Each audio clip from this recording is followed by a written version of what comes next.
Hai guys, kembali lagi bersama gua di Sakahayang Review. By the way, apa kabar para penonton setia Sakahayang? Masih ingat dong dengan film seorang pengantin yang malah menikahi anggota sekte sesat?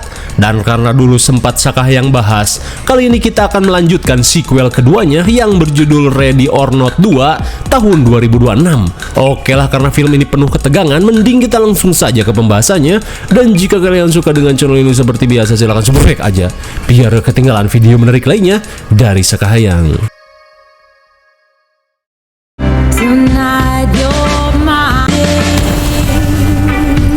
Sequel lanjutan ini diawali dengan diperlihatkannya kewes cantik bernama Grace yang kini menjanda setelah selamat dari ritual petak umpet kopet keluarga suaminya. Gak usah dijelasin dong, karena pastinya kalian sudah menonton sequel pertamanya. You hear me? What about your in-laws, man? Just keep your eyes on me. Namun akibat luka yang ia alami, Grace pun pingsan setelah kehilangan banyak darah. Lantas tim medis bergegas membopong Grace untuk dilarikan ke rumah sakit. Oxygen? Yeah. I'm gonna get oxygen on. Menyadari jantung Grace berhenti berdetak, tim medis langsung memberikan pertolongan pertama.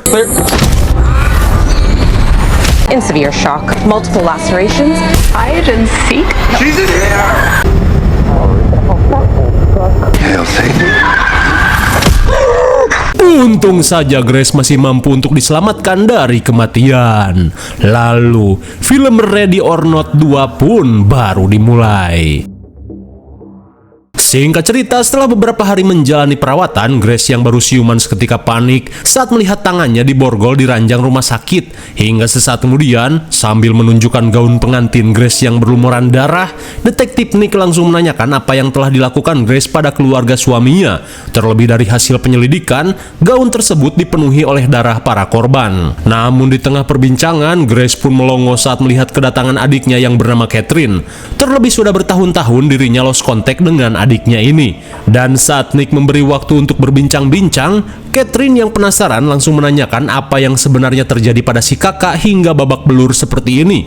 Karena setaunya, Grace hanya akan menggelar pesta pernikahan dan bukan untuk ngadu bagong. Di tengah rasa syok yang masih ia rasakan, Grace pun menceritakan apa yang ia alami, di mana pada saat malam pertamanya menjadi bagian dari keluarga Ladomas, ia malah dipaksa oleh Alex dan keluarganya untuk memainkan permainan petak umpet kopet. Dalam permainan tersebut, Grace harus bersembunyi sampai pagi sementara Alex dan keluarganya berusaha untuk menghabisinya. Namun untungnya, Grace mampu bertahan dari permainan kopet itu sampai pagi menjelang. Hingga akhirnya, Alex dan keluarganya yang merupakan pemuja iblis langsung tewas meledak setelah gagal menumbalkan dirinya. Mendengar kisah di luar Nurul itu, sontak membuat Catherine syok parah. Sementara di sisi lain, abah-abah Gelorich bernama Denpor langsung melongo saat pengacara sekte sesat bernama Frodo memberitahukan kabar musnahnya keluarga Ladomas yang gagal mengorbankan menantunya. Mendengar hal tersebut, Denpor selaku ketua sekte langsung mengirim pesan untuk memberitahukan kabar tersebut pada seluruh anggota sektenya yang berada di setiap penjuru dunia.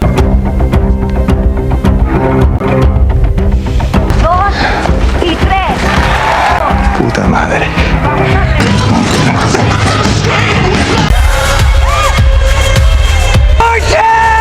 The veil be free!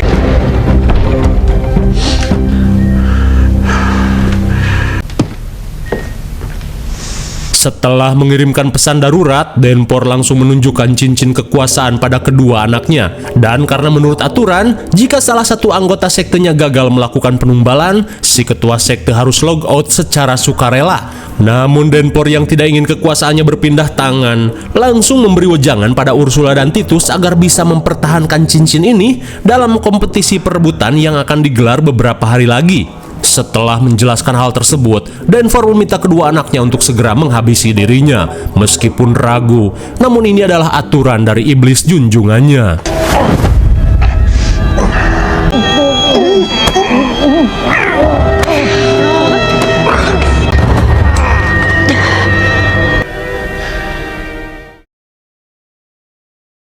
Sementara di rumah sakit, Detektif Nick yang akan melanjutkan penyidikan berniat membawa Grace ke kantor polisi.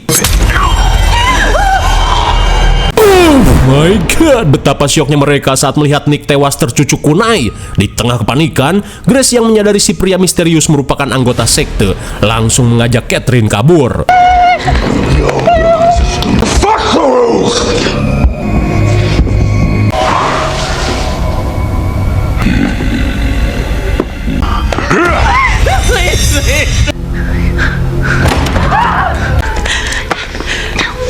Setelah Bill pergi, Grace langsung mengajak Catherine untuk kabur sejauh mungkin.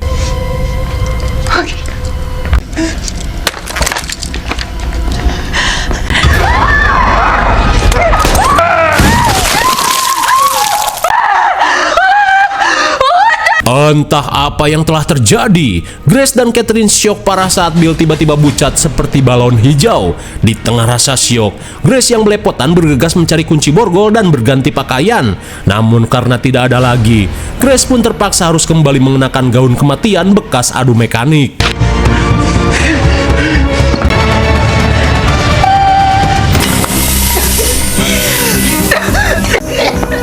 Looks like Mr. Will tie our bloodline to a premature end. Sungguh suwe, belum sempat mereka kabur, Frodo yang datang berhasil menggagalkan rencana mereka.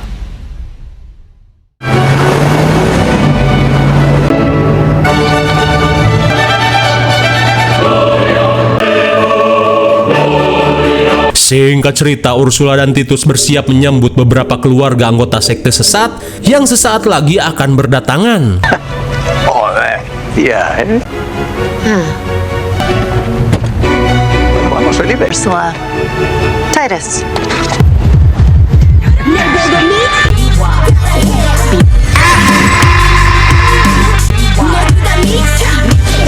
Hingga setelah semua anggota sekte sesat datang, Ursula meminta Vijay dan keluarganya untuk masuk.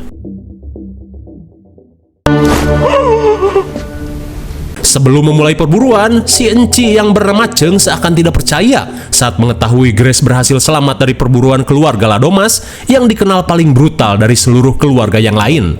Hingga saat Frodo datang membawa kitab iblis, para anggota sekte langsung duduk dan mendengarkan peraturan permainan yang akan mereka mainkan. Di mana Frodo memberitahu setelah keluarga Bill Modar didiskualifikasi akibat melakukan perburuan sebelum waktunya, kali ini keempat keluarga yang tersisa akan melakukan perburuan untuk memperebutkan tahta dan cincin kekuasaan yang menjadi tanda kekuasaan tertinggi sekte mereka. Dan serupa dengan permainan petak umpet kopet yang sempat Grace mainkan, Frodo memberitahu jika dalam permainan ini Grace berpeluang untuk merebut tahta kekuasaan jika ia berhasil bertahan sampai besok pagi.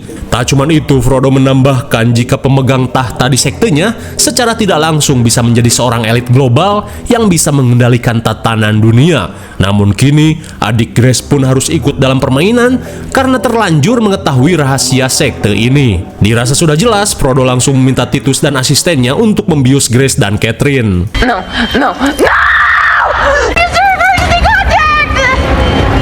Sebelum melakukan perburuan, Frodo menjelaskan jika dalam permainan ini mereka dilarang saling membunuh antar sesama anggota sekte. Dan meskipun itu tidak disengaja, seluruh anggota keluarganya akan mendapat konsekuensi meletus balon hijau secara instan. Setelah mendengar hal tersebut, para anggota sekte yang berusaha memperebutkan tahta tertinggi langsung mendaftarkan diri untuk melakukan perburuan.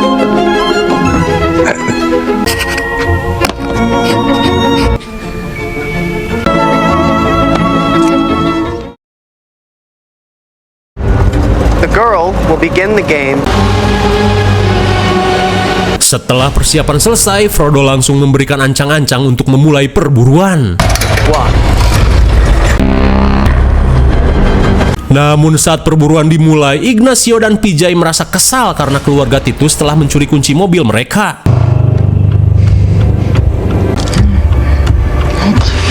Sementara itu, Grace yang siuman seketika panik saat menyadari permainan sudah dimulai. Di tengah kepanikan, Grace mengajak adiknya untuk segera kabur. Merasa hidupnya terancam, Catherine yang kesal langsung membacoti Grace. Terlebih karena kematerean kakaknya ini, dirinya harus berurusan dengan keluarga pemuja iblis. Di saat itu pula, dengan menggunakan drone made in China, Cheng berusaha mencari keberadaan Grace.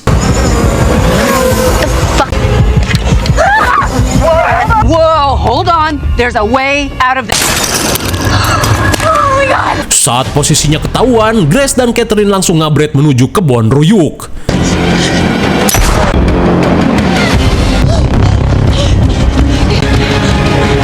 God damn it. Sontak mereka pun lemas karena wilayah ini dikurung dengan benteng setinggi 5 meter. Dirasa tak bisa kabur, mereka pun berusaha untuk melakukan petak umpet sebisa mungkin.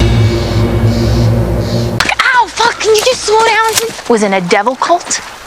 But I made it, you didn't. Namun setelah jauh asruk-asrukan, seketika Grace pun panik saat melihat kedatangan Ursula. Di tengah kebingungan, Ursula yang tidak ingin membuang waktu meminta Grace untuk keluar dari persembunyiannya. Part of something that is much.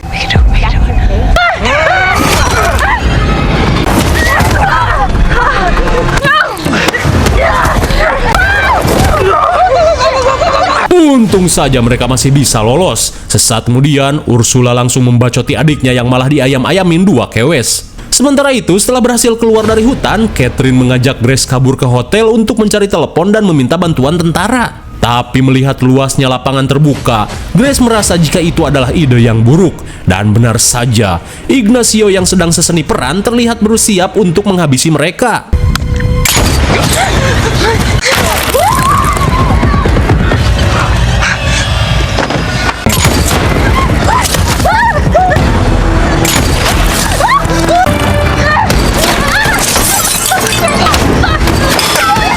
Untung saja tembakan Ignacio sangat sabun. Di tengah keadaan genting, Catherine yang melihat tumpukan sampah berniat melakukan teknik nyemok.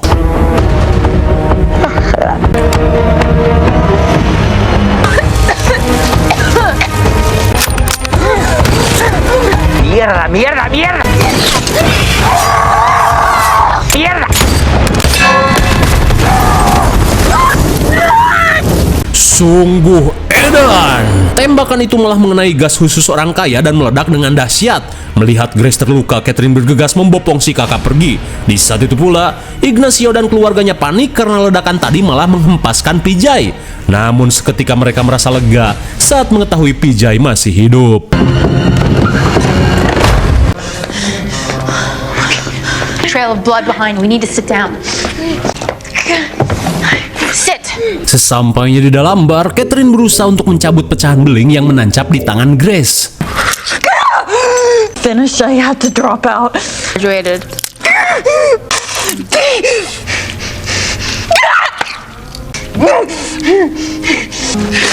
All right.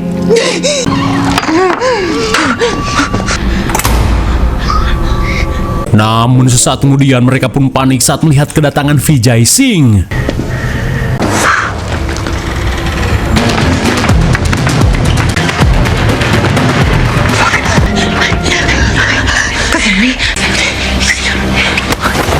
Setibanya di gudang, mereka berniat memotong borgol menggunakan gerinda.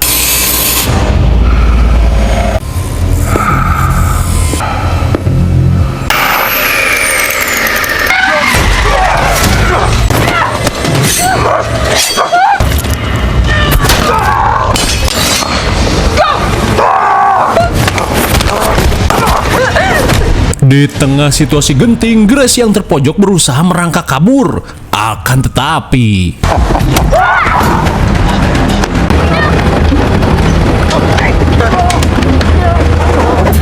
setelah dimasukkan ke dalam mesin cuci jumbo, Grace langsung menyalakan mesin dengan mode sanitasi menggunakan cairan kimia.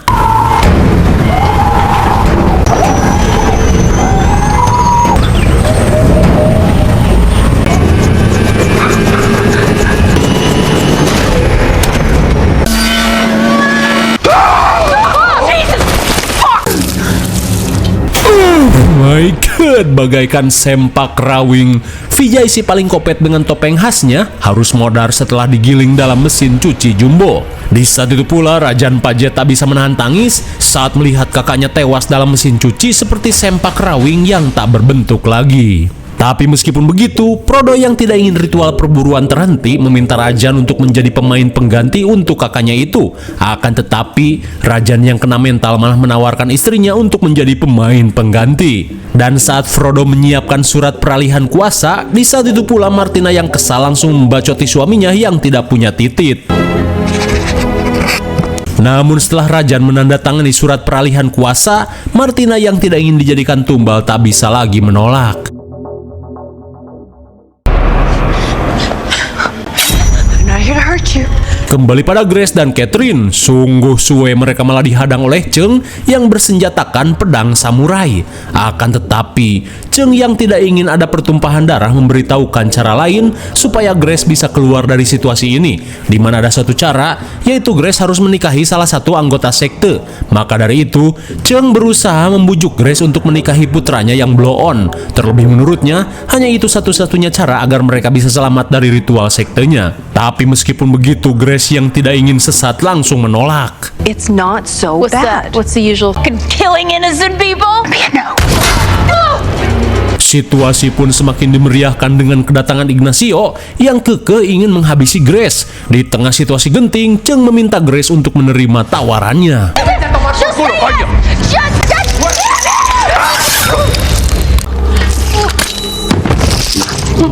Sungguh cerdik, Grace berhasil memanfaatkan situasi dan membuat Cheng menghabisi Ignacio. Dan itu berarti sesuatu yang mengerikan akan terjadi. Oh no.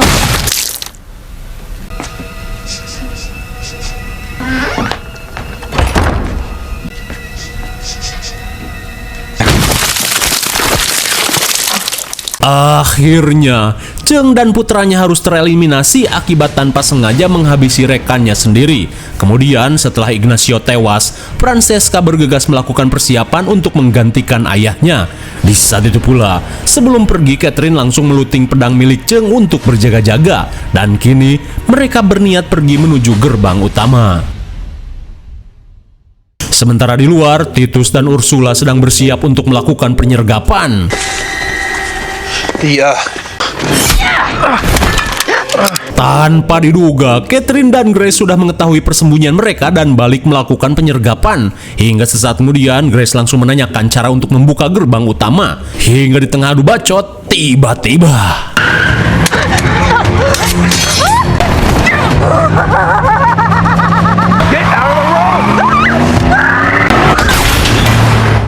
eta si Cowboy! Martina yang ketakutan memilih untuk kabur saja daripada harus ikut-ikutan dalam perburuan ini.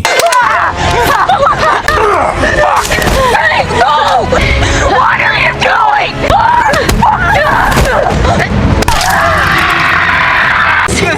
This is for the back. Get the fuck over! Oh my god! Come on! Let's go!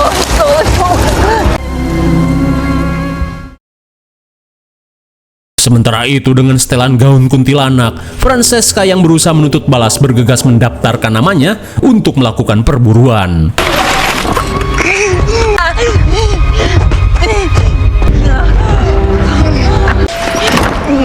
on. Let me...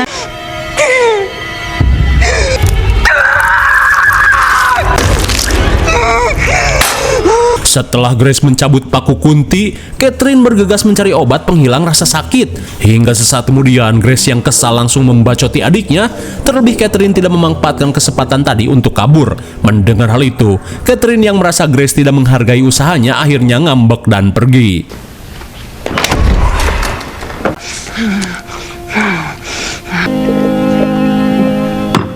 Namun setelah Catherine pergi, Grace yang merasa khawatir berniat menyusul adiknya.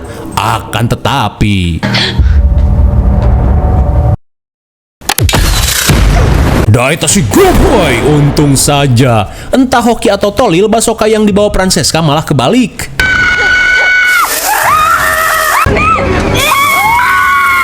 Sontak mereka pun tak bisa menahan perih setelah mata mereka disemprot air cabai.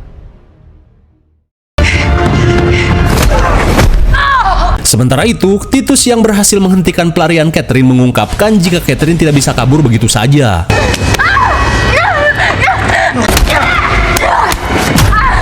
We'll ever do. Personality. Setelah menendang cacing Titus sampai ngilu, Catherine yang panik langsung kabur.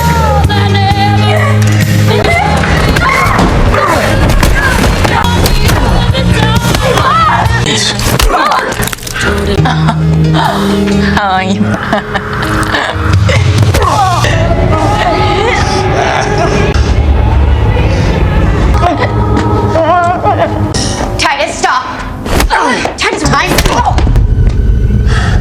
Saat Titus menghajar Catherine bak maling ayam, Ursula yang datang berusaha menghentikan adiknya ini. Terlebih menurutnya, Catherine bisa mereka jadikan umpan untuk memancing kedatangan Grace.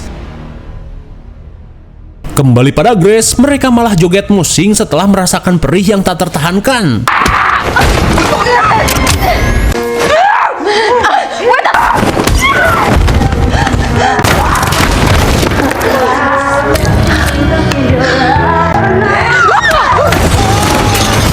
Setelah berhasil menyergap Grace, Francesca langsung merujak Grace bak maling kolor.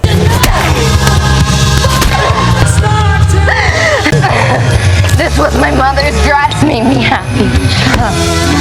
Setelah puas menghajar Grace, Francesca langsung mengambil stand mic untuk menghabisi Grace.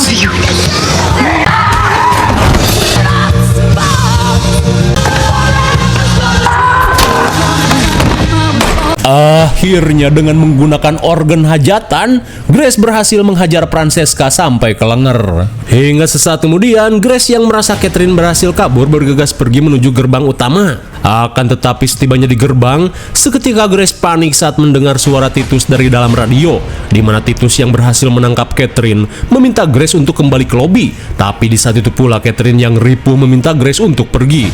Lantas setelah telepon berakhir, Grace yang tidak ingin hal buruk terjadi bergegas meluting persenjataan yang tersimpan di pos satpam.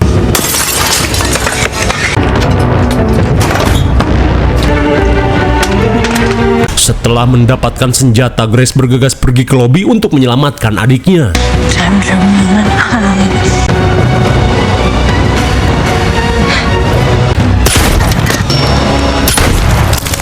Setelah Francesca modar di headshot, Felipe yang melihat Grace datang bergegas mengambil senjata.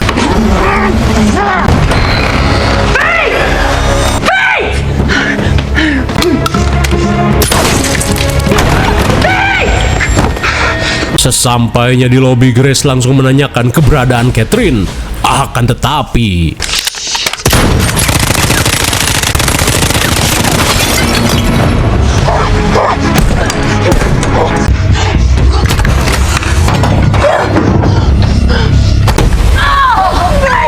sambil menodongkan pistol pada Catherine, Titus meminta Grace untuk menyerah. Teringat dengan tawaran Cici Cheng, Grace yang ingin selamat meminta Titus untuk menikahinya saja, di mana dengan cara tersebut Titus bisa mendapatkan tahta di sektenya tanpa harus bersusah payah, plus bisa membobok celengannya sampai doer. Dirasa keuntungan berlipat-lipat, Titus langsung menerima tawaran tersebut. I'm so sorry.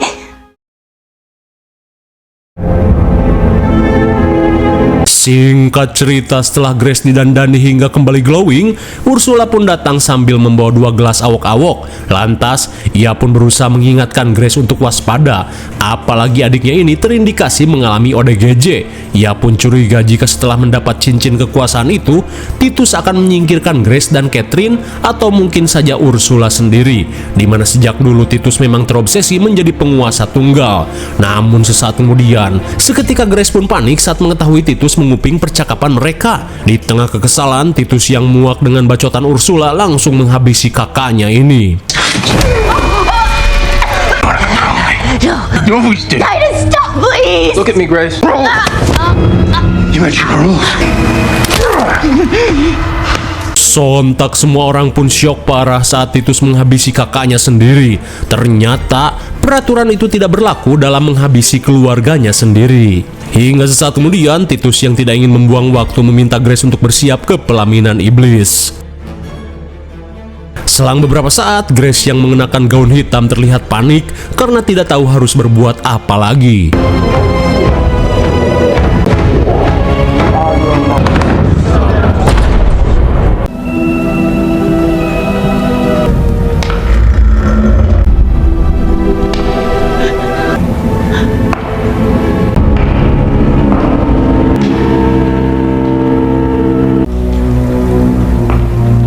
Hingga sesampainya di altar, Frodo yang akan menjadi penghulu bergegas melakukan persiapan.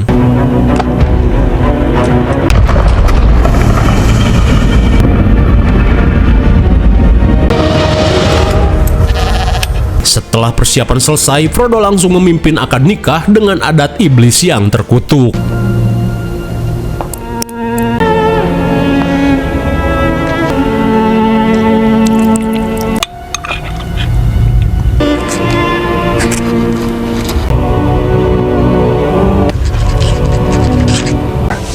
We ask this in thy name, O kiss the bride.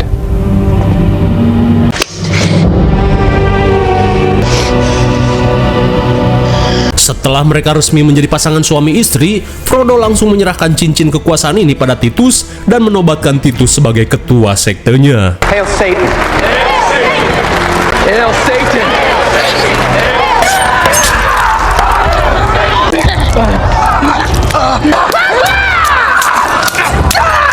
Mamam baru saja melakukan selebrasi, Titus langsung ambruk setelah Grace menyucuk lehernya. Lantas Grace langsung merebut cincin kekuasaan dari tangan Titus dan meminta Catherine untuk memasukkannya ke dalam cubluk kehinaan.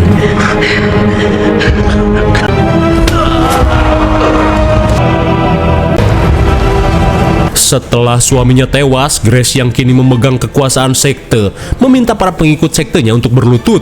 Kemudian Grace bertanya pada Frodo, apakah boleh seorang pemegang kekuasaan tertinggi mengundurkan diri? Dan karena yang berkuasa mah bebas, Frodo berkata jika hal itu sah-sah saja. Mendengar hal itu, Grace langsung mendeklarasikan diri jika dirinya sebagai pemegang kekuasaan tertinggi ingin keluar dari sekte busuk ini. Namun setelah itu, Frodo berkata jika tahta kekuasaan sekte tidak bisa dibiarkan kosong.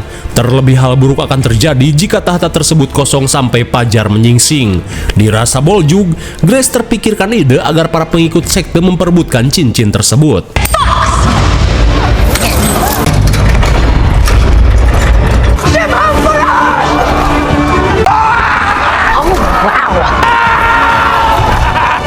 To burn it all down.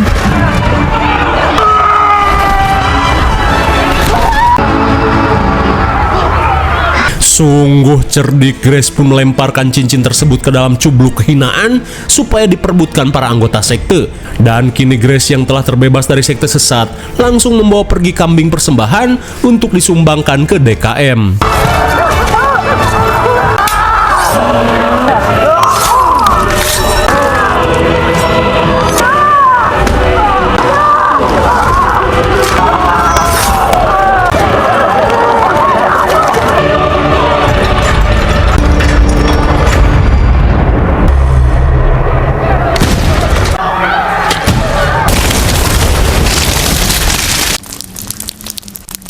Akhirnya, para pengikut sekte yang belum sempat mendapatkan cincin kekuasaan langsung modar di dalam cubluk kehinaan. Fuck yeah! We made it! Holy, let's fucking party! Ugh. Setelah berhasil memusnahkan sekte sesat, Grace langsung mengajak Catherine pulang. Di saat itu pula, Frodo pun terkesan dengan kecerdikan Grace yang memanfaatkan celah dalam aturan sekte ini guna memusnahkan para pengikut iblis. What are you gonna do with the goat? I don't know. Go to hospital. Bagaimana film yang seru sekali bukan? Tak perlu dijelaskan lagi karena semuanya sudah jelas. IMDb untuk film ini adalah 6,8. Dan menurut Sekayang cocok sajalah dengan nilai segitu. Mungkin sini saja review dan pembahasan film Ready or Not 2. Jangan lupa like, share, subrek supaya kalian tidak ketinggalan jika ada video menarik lainnya dari Sekayang. Thanks for watching, see you on next video. Bye-bye.